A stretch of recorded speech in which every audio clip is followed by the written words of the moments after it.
अपनी मदद आपके तहत तकरीबन 3 माह में ये एक state of the art library बनाई, जो शायद बलूचिस्तान में इस तरह की कोई library in terms of books भी ना हो, इन टर्म्स ऑफ स्टैंडर्ड भी ना हो, और जो हमने बिल्डिंग को रिस्टोर किया है, आर्किटेक्चर जो हमने इसका ओरिजिनल था उसको दोबारा रिस्टोर किया है, इस तरह की शायद लाइब्रेरी ना मिले।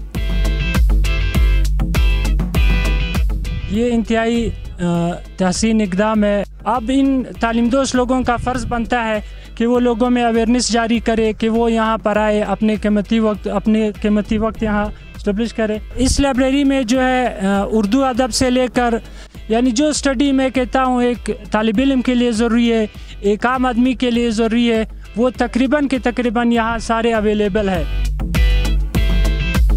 हमारे जो नौजवान नस्ल है, यूथ के लिए मुख्तलिफ कम्पिटिटिव एग्ज़ाम के लिए जो स्टूडेंट दूर जाते थे, कोयटा जाते थे, वहाँ पे स्टडी करते थे, तो वो तमाम बुक्स यहाँ पे अवेलेबल होंगे।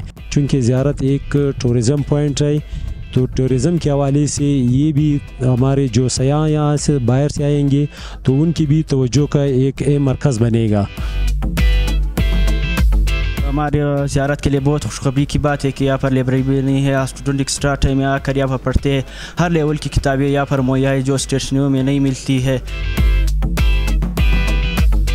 मेरा ज़ियारत के लिए सबसे बड़ा तोहफ़ा है, और अब मेरी आवाम से गुजारिश ये है क्योंकि वो कौमें जो अपनी लाइब्रेरियों को दफन कर देती हैं और उनके ऊपर दफातर तमीर करती हैं, उनका मुस्तकबिल रोशन नहीं हो सकता कभी भी।